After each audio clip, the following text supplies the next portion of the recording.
তারা মাঝে মাঝে এরকম আয়োজন করবে, কিন্তু তারা আসলে কখনো রাষ্ট্রের কাজটা তারা করতে পারে। কুড়িগ্রামে দেশের জনপ্রিয় শিশু কিশোর ম্যাগাজিন কিশোর কণ্ঠ মেধাবৃত্তি পরীক্ষার পুরস্কার বিতরণ করা হয়েছে।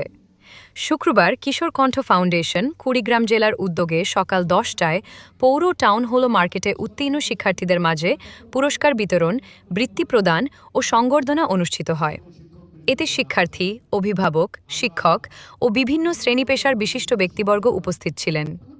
অনুষ্ঠানে প্রধান অতিথি হিসেবে বক্তব্য রাখেন কিশোর কণ্ঠ ফাউন্ডেশনের কেন্দ্রীয় উপদেষ্টা মোহাম্মদ রেজাউল করিম শাকিল।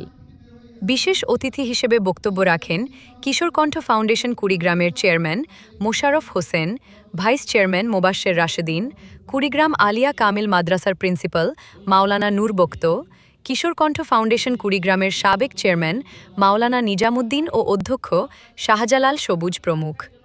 অনুষ্ঠানে প্রধান অতিথি বৃত্তিপ্রাপ্ত শিক্ষার্থীদের উদ্দেশ্যে বলেন, তোমরা নিজেদেরকে অনেক বেশি সৎ, নৈতিক ও যোগ্য করে গড়ে তুলবে, যেন তোমাদের দ্বারা পরিবার, সমাজ ও রাষ্ট্র উপকৃত হয়।